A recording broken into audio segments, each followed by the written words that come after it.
할렐루야. 좋으신 하나님께 영광 올려드립니다. 여러분 모두를 예수님의 이름으로 축복합니다.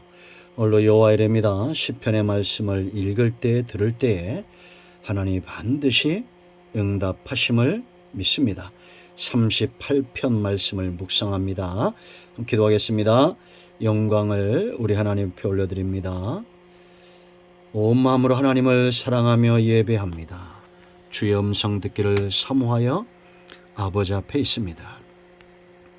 주의 보혈을 의지하여 싸우니 우리의 모든 죄를 사하시고 하나님과의 이 관계가 얼마나 소중한 것인가를 깨달아하는 귀한 시간 되기를 원합니다.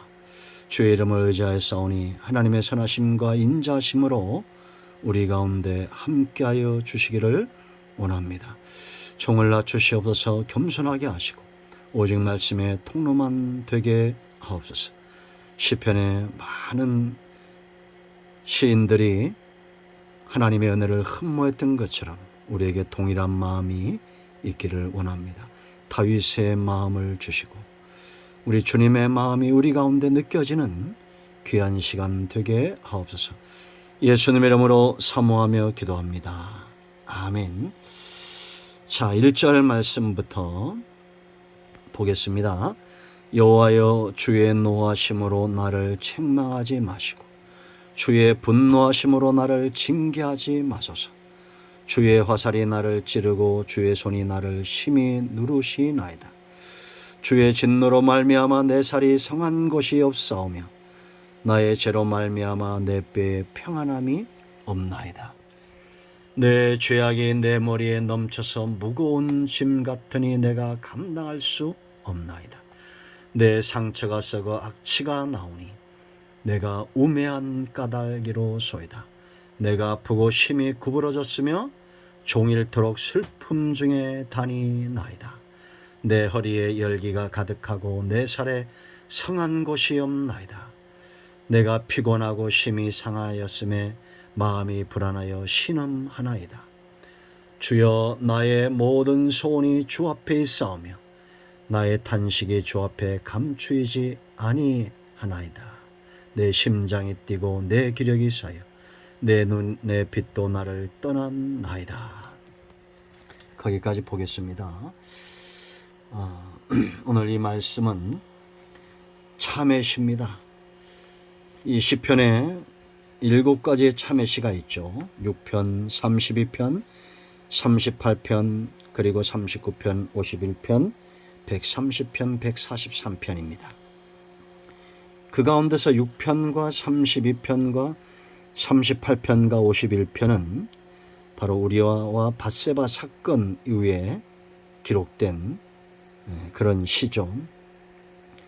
다윗이나 다윗 같은 삶을 사는 의인들에게 있어서 가장 큰 고난이 무엇이겠습니까? 그것은 바로 죄로 인한 겁니다. 성도에게 누리는 모든 고난은 죄로부터 온 겁니다. 죄가 들어와서 세상은 망가지고 있는 거죠. 죄인들에 의해서, 죄의 노예가 된 사람들에 의해서 세상은 고통받고 있습니다. 특히나 성도에게 있어서 이 죄가 왜 무섭냐면 3가지입니다. 먼저는 하나님과의 관계를 깨어지게 합니다. 1절로 3절 말씀 보면 이게 정상적이지 않은 겁니다. 여기 등장하는 내용들이 어떤 것입니까? 진노, 노하심, 징계, 찌르고 누르시고. 여러분, 하나님과의 관계가 이런 상태에 있다는 것은 옳지 않죠.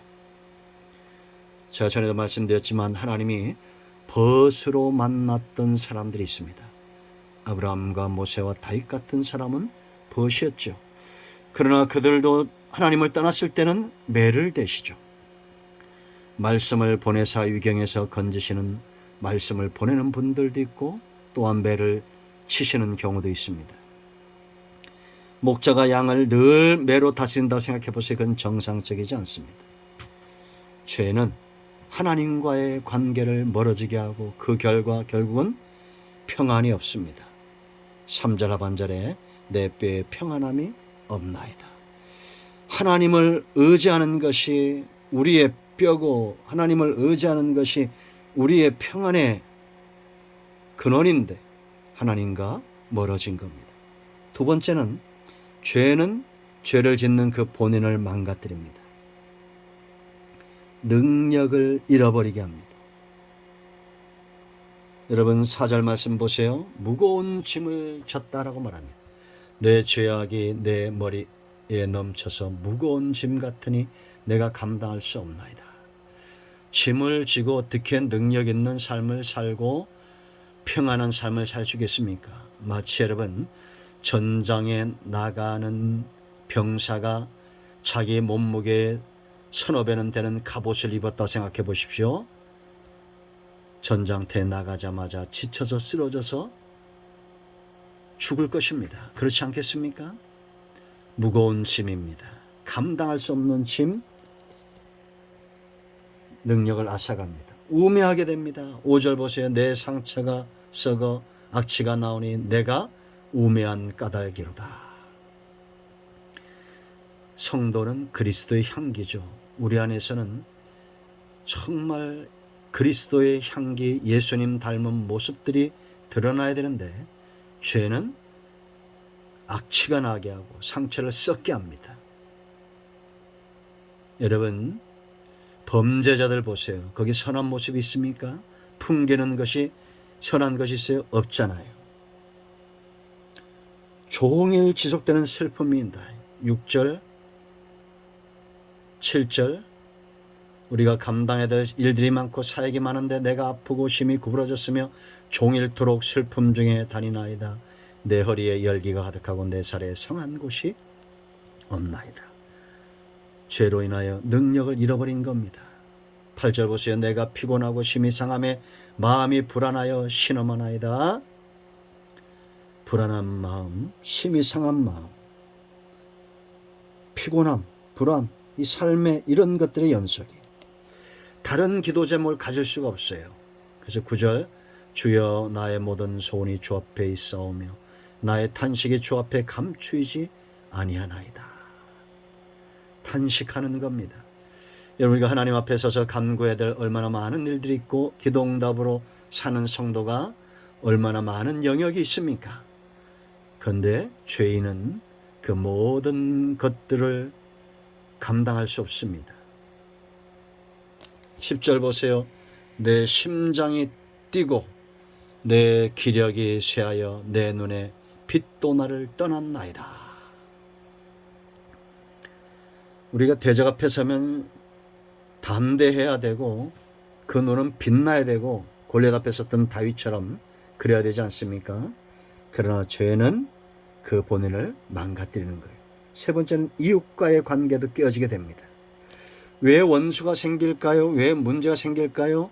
결국은 내게 원인이 있다는 겁니다. 11절 보세요. 내가 사랑하는 자와 내 친구들이 내 상처를 멀리하고 내 친척들도 멀리 섰나이다.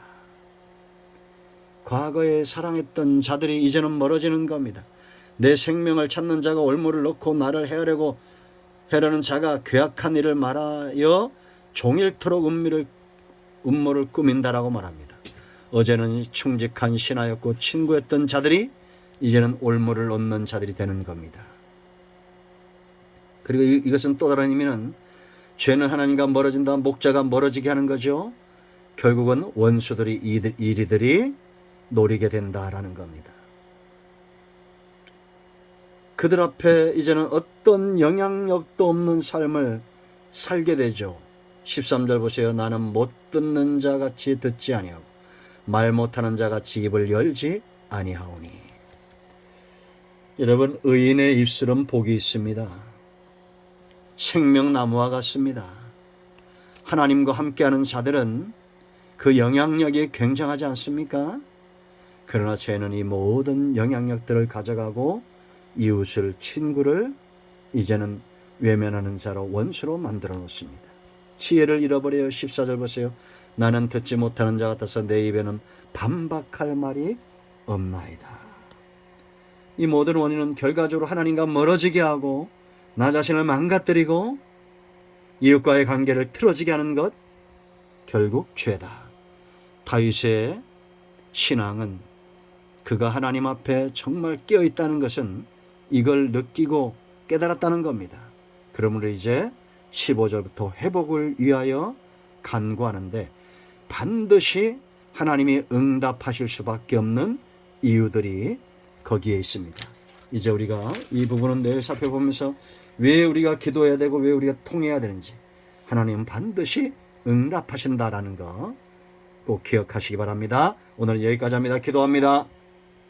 예수님의 이름을 의지하여 기도합니다. 이 말씀대로 되기를 원합니다. 우리 가운데 마음이 상한 자, 병든 자 치유하시고 회복시켜 주시길 원합니다. 예수님의 이름으로 사모하며 축복하며 취하며 기도합니다. 아멘.